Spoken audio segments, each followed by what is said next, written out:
Have you ever shared a story and then immediately thought, oops, maybe I shouldn't have said that? It's that sinking feeling when you realize you've just shared too much and crossed into the TMI territory.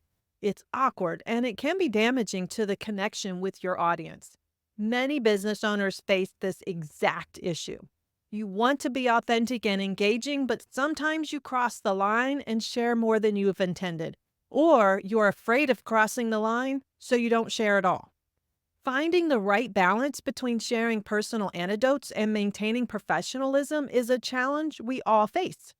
In today's episode, I'm going to explore how you can tell engaging stories without oversharing.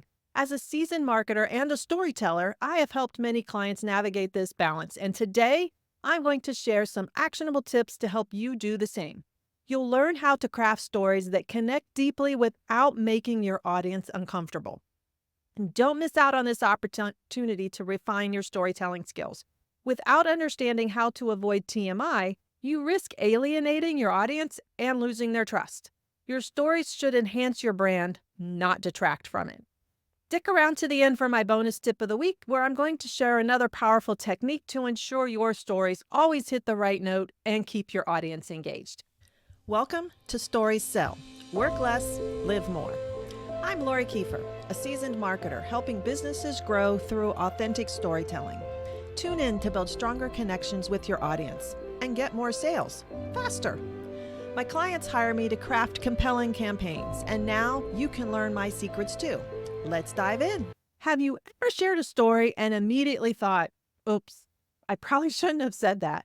Or maybe you've heard a story someone else shared, and as soon as you heard it, you thought to yourself, oh my goodness, TMI, I cannot unhear what I just heard. So let's talk about how to avoid those TMI moments, but still connect with your audience. In today's episode, I'm going to explore how to tell engaging stories without oversharing. I'm going to give you some practical tips to find the right balance in your storytelling. So you want to be authentic, you want to connect with your audience, but oversharing can lead to discomfort and loss of trust. Many business owners struggle with finding the right balance between sharing personal anecdotes but still being professional. Sharing too much can make your audience feel uncomfortable and it can drive them away. Some examples of oversharing. Sharing a personal detail that has absolutely no relevance whatsoever to the message you're giving. That's oversharing. Revealing sensitive information that's going to make them uneasy. Going too in depth about some personal struggle without some sort of clear connection to what they need. That's oversharing. When you overshare, you're going to lose trust. You're going to get decreased engagement. I mean, think about it. When people have overshared with you, do you want to keep listening to them? No, you kind of start tuning them out. And it can damage your professional reputation and it can damage your personal reputation sometimes. So, one way to avoid TMI in storytelling is to know your boundaries. I recommend everyone sit down and actually write down what personal details you are willing and what is appropriate to share with your audience. I recommend at least 3 to 5 things about you that you are willing to share that's appropriate to share with your audience.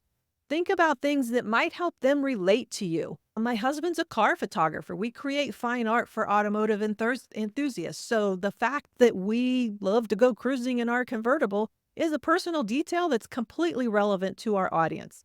That's the type of thing I'm talking about. Make sure every detail that you're sharing in the story has a purpose. And use the mom rule. Imagine your mom or your grandmother is listening all the time, and if you don't want them to hear it, don't say it. It's too much. Another way to avoid TMI in storytelling is to focus on your audience. Tailor your stories to address the interests and needs of your audience. Do your research. What do they want? Make sure that your stories make them feel safe and connected to you. You don't want them to feel uncomfortable. Identify challenges that they might be having and then share stories about people overcoming those challenges. Create a safe place. If you're sharing detailed health issues, family conflicts, personal trauma, intimate details of your personal life, and political and religious views, those are all things that don't create a safe place. You want to make sure you're providing value and solutions. Give actionable takeaways. Use relatable scenarios. Somebody that's teaching food storage might not want to give a scenario about maintaining the engine of a car because that audience is not going to have any clue what they're talking about, right? Make sure your scenarios and your analogies are relatable to your audience. And ask your audience questions. Engage them with questions. Ask questions related to your story to encourage them to engage and makes them feel involved. So, we've discussed the importance of balancing authenticity and professional in your storytelling and avoiding those TMI moments. We've also explored some practical tips on how to achieve this balance. But understanding these principles and actually applying them can still be challenging.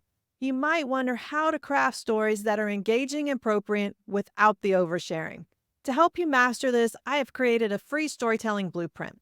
This resource will guide you step by step through creating those stories that's going to resonate with your audience, but still be professional and not TMI. By using this blueprint, you're going to be able to craft stories that connect on a deeper level without risking oversharing. If you don't, you might continue to struggle with finding that right balance, and you can potentially alienate your audience. So visit LoriKeefer.com/stories to download your free storytelling blueprint today. Again, LoriKeefer.com/stories, LoriKeefer.com/stories, STORIES. Grab that blueprint today and start transforming your email marketing with the power of storytelling. So before we wrap up, here is my bonus tip of the week. One effective way to enhance your storytelling and marketing without oversharing is to use metaphors and analogies. Metaphors and analogies allow you to explain complex ideas or emotions by comparing them to something that's familiar and simpler. This technique is going to help you create vivid images in your audience's mind without revealing too much personal information. Why is this important? By using metaphors and analogies, you can convey your message in a more relatable and engaging way. It's going to add some creativity to your storytelling and help your audience understand and connect with your message on that deeper level. So let me give you a quick example. Instead of saying, running a business is challenging, you could say, running a business is like sailing a ship through stormy seas. It requires skill, patience, and resilience to navigate through those rough waters. See how it painted a vivid picture without digging into any personal details about what I've struggled with running my business? So take some time this week to incorporate metaphors and analogies into your storytelling. Notice how it helps you communicate your message more effectively and keep your audience engaged. If you haven't tried it yet, it's a creative way to enhance your storytelling without oversharing. So give it a try and see how your stories become more impactful. Remember, in business and life, stories sell. Work less, live more, and keep sharing your stories.